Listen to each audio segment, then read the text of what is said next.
Hey, good morning, everybody. Thank you for being here today, and thank you to all those who made it out to our holiday event yesterday. Good to talk to many of you. Tomorrow, Secretary Esper will be in New York City, where he will participate in a moderated discussion at the Council on Foreign Relations, visit a recruiting center, and participate in a luncheon with the business executives of national security. On Saturday, the Secretary will join the President in Philadelphia at the 120th Army-Navy game. The two teams first faced off in 1890, and it has become a storied rivalry. The game is a tradition that celebrates our cadets, midshipmen, in the spirit of America's armed forces. The Department wishes both teams luck and looks forward to an exciting game. On Monday, Secretary Esper will participate in the 101st Airborne Division's 75th commemoration of the Battle of the Bulge in Belgium. Winston Churchill called the Battle of the Bulge the greatest American battle of the war. In frigid weather and against an onslaught of over 30 German divisions, American troops spread along 85 miles of the Ardennes forest thwarted Hitler's last major offensive attack in the war. Through fatigue and challenging condition, American troops persevered and paved the way for the Allied victory. Secretary Esper looks forward to commemorating this occasion with our allies and partners in Europe. The Department is encouraged by the House of Representatives passing the National Defense Authorization Act yesterday, which includes authorization for a United States Space Force. Our adversaries are making considerable gains in space, and our operational advantage is shrinking. A branch of the armed forces focused on space is necessary, and DOD appreciates the support Congress has shown thus far. The Department urges the Senate to follow suit by passing the NDAA and authorize the Space Force. And although the NDAA has been passed, without a budget, we cannot implement its changes.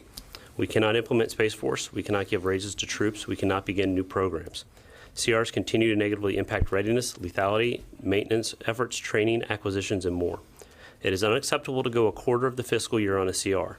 China and Russia have budgets they can plan and execute against and are moving forward with modernizing their militaries, while we are being held back by these disagreements.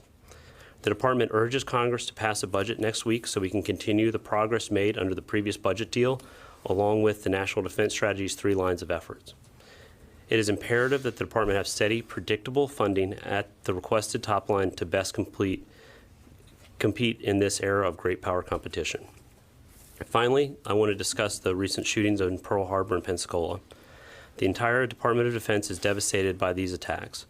The number one priority, as always, is the safety and security of our people and their families. Our thoughts are with the families of those lost and those injured. We greatly appreciate the outpouring of support from all corners of the country and the globe. In Pensacola, we are encouraged by the dedication and professionalism of the Department of Justice and FBI teams and local law enforcement that are leading the investigation into this shooting and look forward to continuing to support their efforts. With that, Rear Admiral Byrne and I are happy to take your questions. Later. For both of you, can you bring us up to date a little bit more on the Pensacola issue? The Secretary was asked yesterday whether or not any students there are additional students coming in, either Saudi or other. Can you answer whether or not any new students, any international new students are actually coming into programs currently? And can you also say whether or not this has affected any other U.S. training programs worldwide, and any other updates you might have on the investigation as far as the dozen students that are currently being? So I'll start with initially on the training aspect of it. So the stand down to classroom training is restricted to the Saudi students that are in the country at this time, not applying to students from other nationalities. With regard to new students coming into the country, at this time we haven't had any new students come in. There is not a prohibition so far on that taking place. State Department still has to issue visas. But at this time, any new students that would be brought into the program would go through the new vetting that we're looking to implement in the coming days. So until that process is complete, we will not see any new students come into the program. And just one quick follow-up. There's a report about Randy Shriver resigning. Is that accurate? So I just actually got off the phone with Randy, and Randy let me know that he is planning on leaving the department. He has a young family. He's been here for 2 years. in a very intense, I know a number of you, an intense role, a number of you have gotten to travel with Randy. His area of expertise in the Indo-Pacific region is unmatched in the department. And also, given the demands of the job, it requires a significant amount of international travel.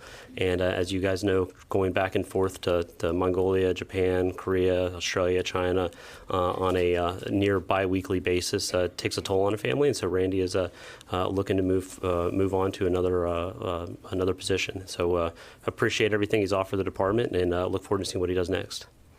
So, sure. Can I just follow up? You talked about the new vetting procedures. Could you explain what those specifically are and how they're different from the current ones, and I was following? So I'm not going to get into too much detail on that because as you guys know from the direction from the Deputy Secretary that we've given guidance to develop what those procedures will be.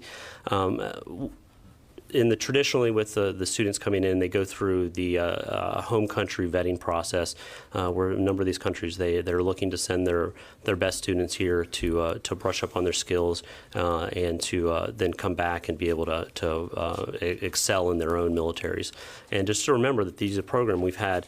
I think the numbers I've gotten is that since 2000 we've had more than 1 million foreign students go through training programs in the United States and programs that we've conducted overseas.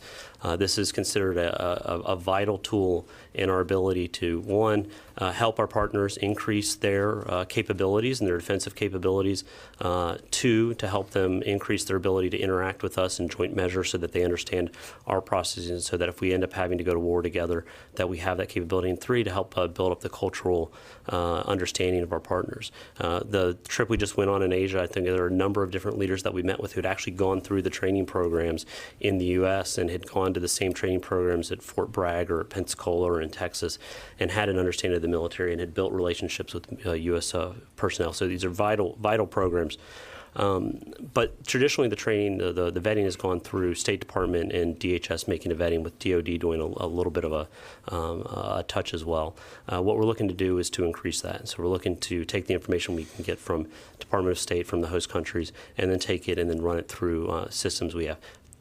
What that system is going to look like, what that vetting is going to look like, is being developed right now. That's part of the review. And on a separate topic, obviously, I'm sure you're aware of the U.S. drone that was brought down in Libya a few weeks ago. Does the U.S. believe that Russia was indirectly or directly responsible for that shoot down? And has the Secretary Esper spoken with, or anyone at the Pentagon spoken with the Russian counterparts about that? I don't know if you want to take that. No, we're not ready to make any attribution on that incident, and we continue to review our force posture in the theater with the combatant commander and make those allocation and reallocation decisions as appropriate. All right, Lucas. A number of instructor pilots at NAS Pensacola have requested the ability to be armed. Is that something the Pentagon is considering? I'm not familiar with that request, and I'm not familiar with anybody considering that at this time. I would point out that both in Pearl Harbor and in Pensacola, that our armed law enforcement on the bases both were able to respond to the shootings in a very rapid manner and engage with and address the shootings. So obviously our number one concern is the safety of our personnel and their families, and we're going to take a look at this and try to take some lessons learned from the shootings. But at the time, I'm not familiar with those requests. So, in North Korea, are you seeing any signs that North Korea is preparing any kind of nuclear or any kind of missile test? Well, in an open forum, I'm not going to share any classified information, obviously, and we don't talk about specific indications and warnings. But more generally, the North Koreans have made a commitment to denuclearize and to cease their long-range missile testing and their nuclear weapons testing, and we would hope that they would abide by those words, but hope is not a strategy. As the Secretary said up on Capitol Hill yesterday, we hope for the best and we plan for the worst. And so we take that rhetoric seriously, and with our ROC partners, we're putting the appropriate defenses in place to meet that threat. The North Koreans put out a statement today saying if the United States can test intermediate-range ballistic missiles, why can't they? Can you answer that, gentlemen? I'm not familiar with that statement. I haven't seen that. So I think that the United Nations Security Council has made a decision on that. Yeah. All right. Cool. Thank you. The Afghanistan papers were published by the Washington Post earlier this week. So in light of that, can either of you tell us what has been the progress, the military progress in Afghanistan over the course of the year? And if so, can you get specific and give examples, such as have they been able to take additional ground, or have they been able to get their casualties into check so they can have a sustainable casualty numbers for the future, something like that? Okay, I'll take a first crack at that, and then if Admiral has some operational views on that. With regard to Afghanistan, I think the top-line view from the department, from the administration, has been that the future in Afghanistan is one that is going to be through a diplomatic solution with all parties. And so we've continued to look into that and to work toward that. To do so, we've been working with the Afghan security forces and able to build up their capabilities. And we have seen that increase over the last year. We've seen the number of students that go through those programs. We've seen the success of their the safety of the elections, and how those elections were conducted, and the number of major attacks was minimal, and that's to great credit to the Afghan security forces in doing that. And what we've also seen is a continuing commitment from our partners and allies to support the Afghans as we go through this process. So we've seen that happen over the last year, but we're still looking and focusing on trying to get to a diplomatic solution in a timely manner. Yeah, I'm not going to get into specifics with respect to metrics, but General Miller, the commander on the ground, is satisfied with the force posture that he has currently in order to meet the mission, which is counterterrorism, and training, advising, and assisting our Afghan partners. Well, to follow up, with all due respect, I wasn't asking about the goal of the diplomatic solution. I would like to hear a snapshot of the military progress that we've seen, and I would love to hear from General Miller, but he hasn't spoken to us recently. So could somebody talk about just a review of the year militarily? What have our allies done to progress in Afghanistan, or have they not? Have they lost ground? Have they lost numbers? Well, I mean, I would just point you back to the Afghan security forces. I think the fact that they were able to conduct a relatively violence-free election was one of the major goals and major accomplishments of the year for our allies, our partners.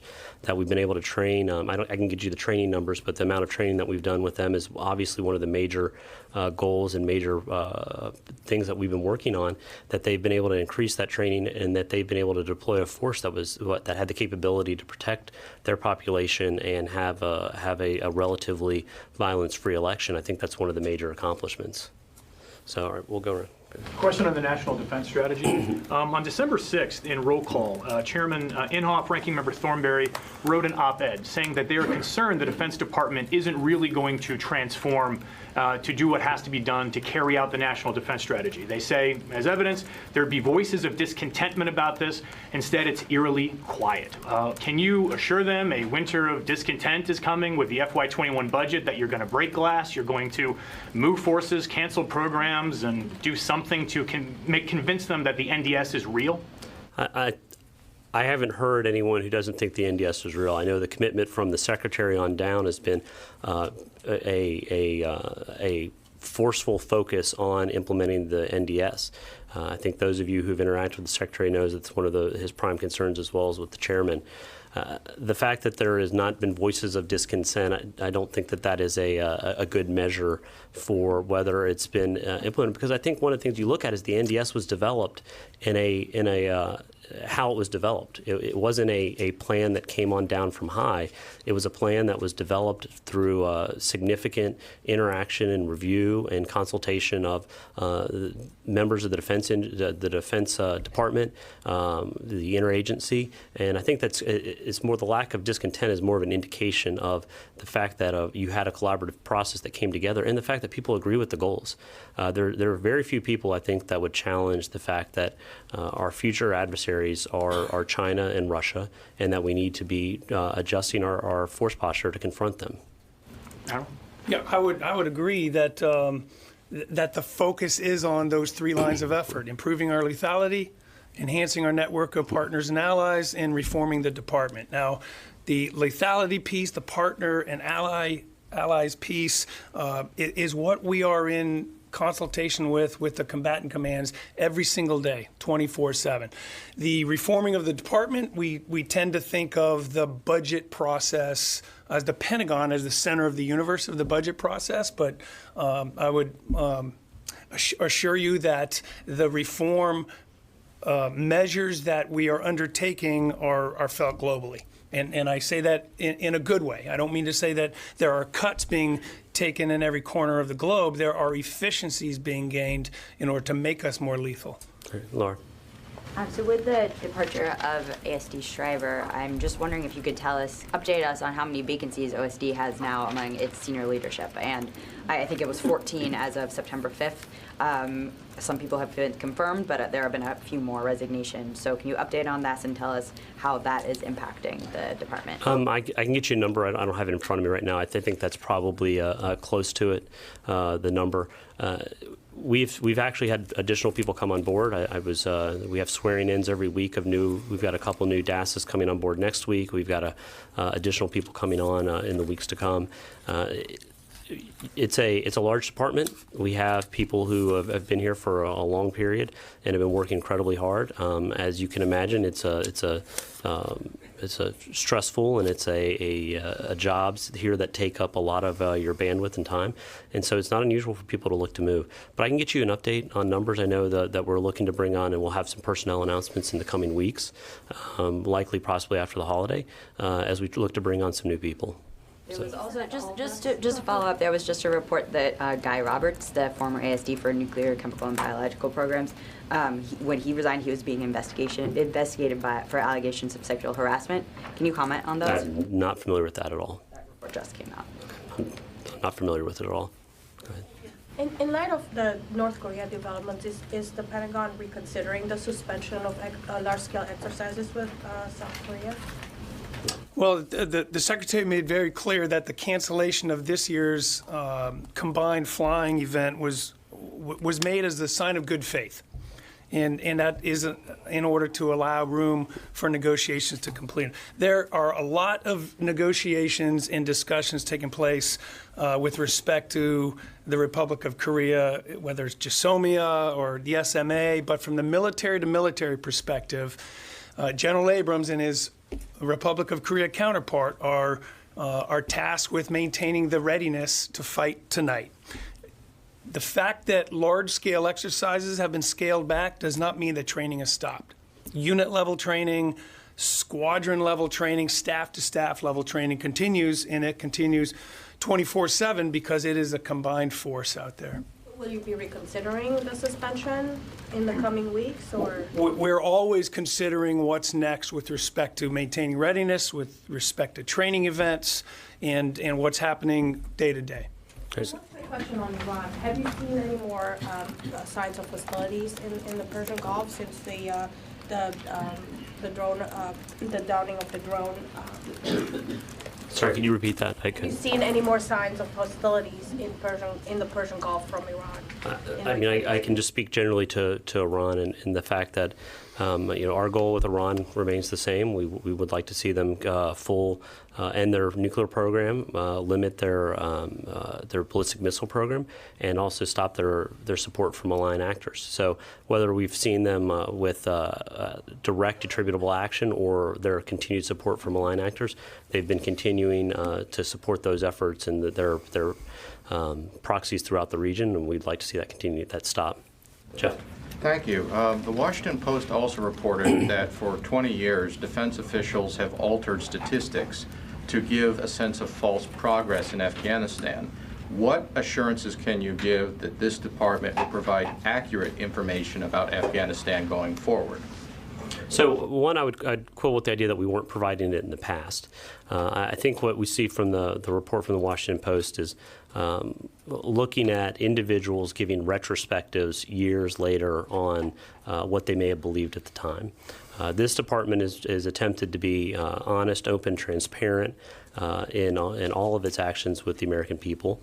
And I think what you can see is the fact that these interviews that make up the basis of this report, the Washington Post report, were interviews that were given to Congress's special investigator on this with the intention of being public. So I don't follow that that interviews given with the purpose of going to Congress and going to the American people show any sign of being dishonest. I know from this administration, from this secretary, that we will always endeavor to be as open and transparent with the American people and to show our work and be honest about it. The number of the American people have a right to understand what's going on overseas and what our military is doing, and our forces and our military men and women deserve to have that transparency as well. If I could follow up, in the reporting, which as far as I know, no one has disputed the accuracy of the statements, public officials have said one thing in private and a very different thing in public, given these were the Obama and Bush administrations.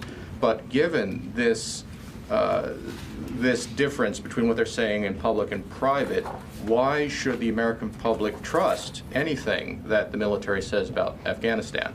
So once again, I can just speak for this administration and this department today, and the fact that we're going to continue to be open, transparent, and honest with the American people. That's the direction that I have from the Secretary, and that's the direction that all of us have.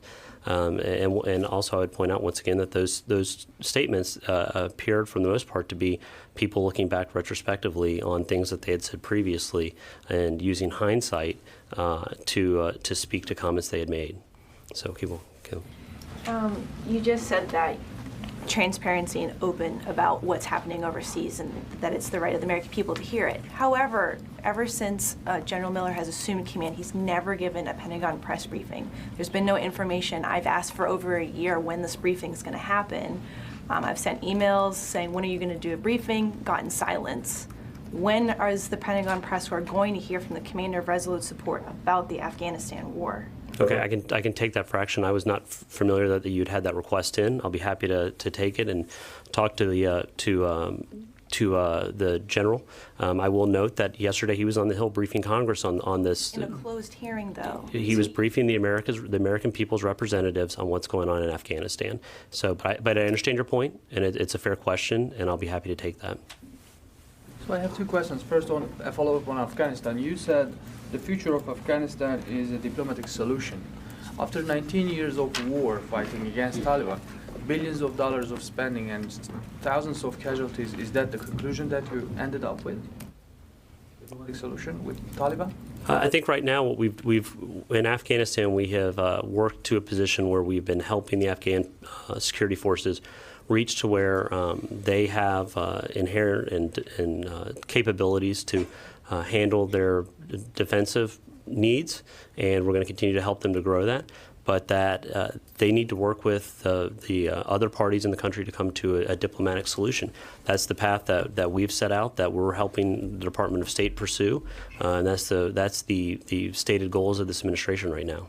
And then a separate question. Yesterday, Secretary Esper expressed concerns about Turkey and said that it's a challenge to figure how to bring Turkey back closer to the NATO alliance. At the very same time, the Senate committee passed a brand new large sanctions bill against Turkey. So do you think that the trail of sanctions can help to bringing Turkey closer to the NATO alliance? I'm not going to get into the sanctions piece. Congress has a purvey of they're able to make those decisions, and then State Department actually has the role in implementing sanctions. That's not a role for the Department of Defense. But I will say that we've expressed concern about the Turkey's role right now and where they've moved. The S-400 issue and the F-35 issue is obviously of great concern. And the incursion into Syria in the face of public condemnation, both from the United States and from our NATO allies, is of concern. But we are hoping to encourage and to make it clear to them that the path forward for them, they're better off working with the U.S. and working through NATO than going in a different direction. So, sir.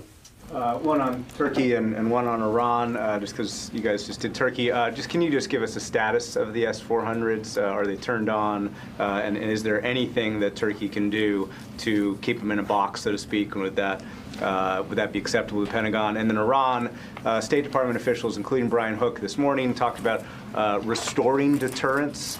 On Iran, the implication of that phrase is that obviously deterrence hasn't always worked or hasn't been working to the extent that people have wanted to. With Iran, what's the military's assessment right now? What military assets need to be either deployed in addition to what you have in order to restore that deterrence?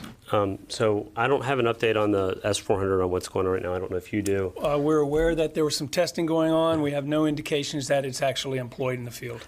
Regardless, our position with the S-400 has been that that if Turkey wants to come back into the fold, the path forward is to get rid of the S-400. So it's not a keep it in a warehouse and lock it up. It is they need to divest themselves of that weapon system. And the indication is that they're just continuing on with the process that they started, right? Yes. We have no indication that they have reversed course and are seeking to go in a different direction.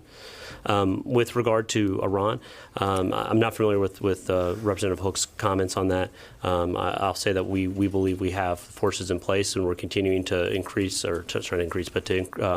address threats from the region, and so that we've put forces in the region in the last few months to address Iranian malign activity in an effort to deter them. I'm not familiar with the specific comments and whether he is talking about going forward or just generally what we've been looking to do. I don't know if you have anything. Yeah, no, those discussions are taking place, again, around the clock with the commander, with General McKenzie and his component commanders.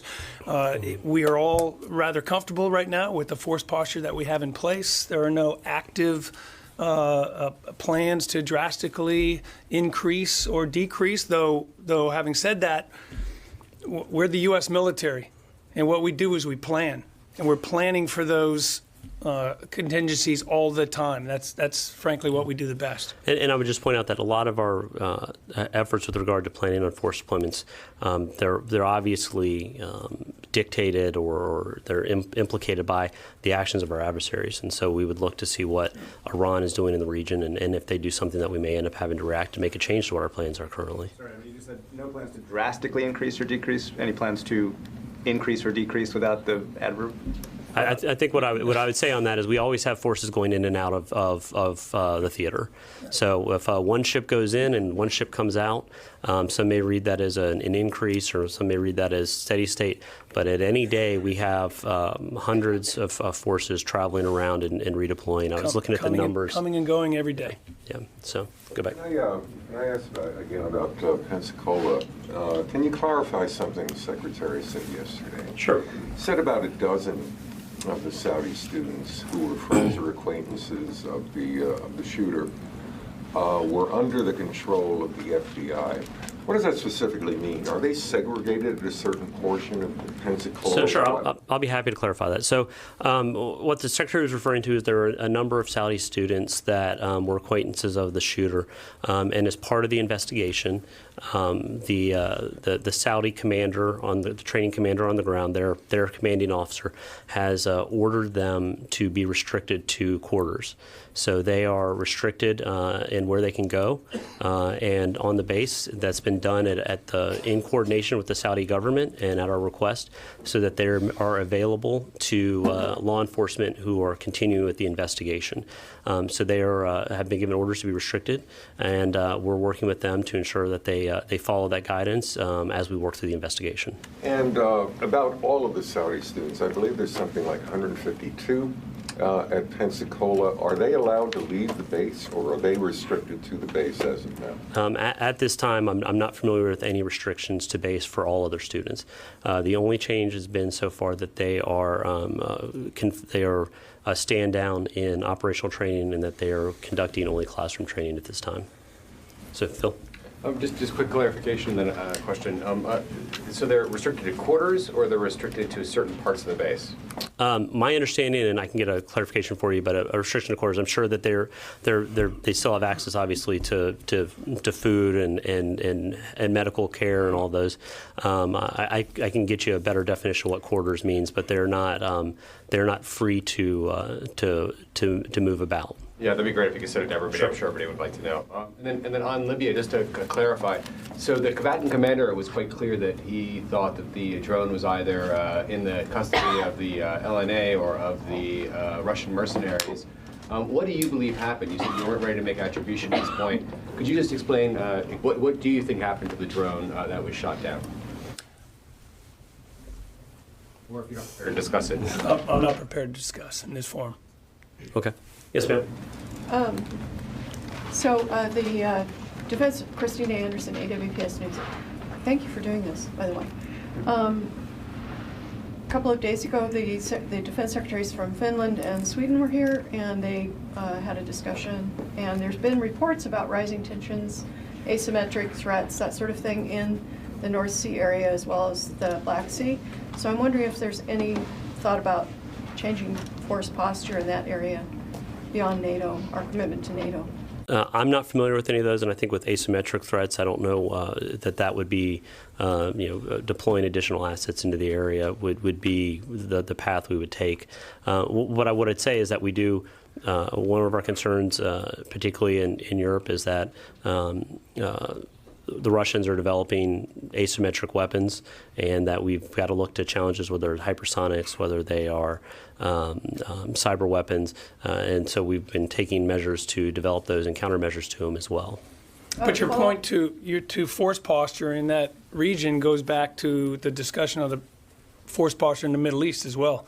The chairman's responsibility, he's the global integrator. So he takes a look at the threats around the world, our current force posture, and any changes in order to meet the requirements of the combatant commanders. And the High North is part of that. The Indo-Pacific is part of that, as is the Middle East. And we're making that global view and taking that global perspective every day. All right, last question here. Can I ask one more on Pensacola, Jonathan? You said that the people a number of them were acquaintances of the shooter. I mean, there are only so many of them there, aren't they? All acquaintances of one another. So what is the actual? Is there a concern? I have to refer you to the FBI on that. That's the phraseology I've been given by them. They've got the lead in the investigation. But do you have any early indication that there might have been some sort of a ring, or they might have been supporting him? I mean, the one thing I've had a hard time understanding through this stand down is why, if there was one individual who there may be a link to terrorism, why all the Saudi students would be impacted by that, unless there was some belief that it was a ring, for lack of a better term. So I would refer you to the FBI on the investigation. They have the lead. We're supporting. We're encouraged by the work they're doing. We appreciate the work that they're doing down there to get to conclusions. I think what I would say and what the Secretary would say with regard to why a stand down that affects a large population is it just seemed prudent. I mean, it's going back to our guidance that we need to look after our people and their families, that if something else were to happen and we had not taken steps to address and enhance our vetting and screening, that would be unacceptable to the American people, and we should be held to account for that. And so the Secretary took the prudent measure to give direction that those steps should be taken. We're starting it with the Saudi student population, but we're going to expand it to all the students as soon as we go through this initial round of I think it was a 10-day effort by the Deputy Secretary and this Undersecretary for Intelligence to come up with what those new standards will be and to implement them for all of the students that come to the U.S. The expansion is new standards for everyone. Yes. Okay. Yeah, and did the FBI recommend did they have any part in recommending that there be a stand down for the Saudi students specifically? I'm not familiar with that. I don't believe that was a recommendation of the FBI. I believe that was an internal recommendation from the Secretary, the Undersecretary of Intelligence, General O'Shaughnessy, the head of NORTHCOM, making that decision jointly. So, okay, guys, thank you very much. Admiral, who's going to win Saturday? Oh, hey, Lucas. Hey, I'm here as the Joint Staff Rep, so by definition, I'm supposed to bleed purple, but not this week. I bleed blue and gold. So this weekend is the 120th meeting of America's game, and I am going to end this press conference, if I may, with the first two words I learned in Annapolis when I showed up 3 decades ago: beat Army. Thanks, brother.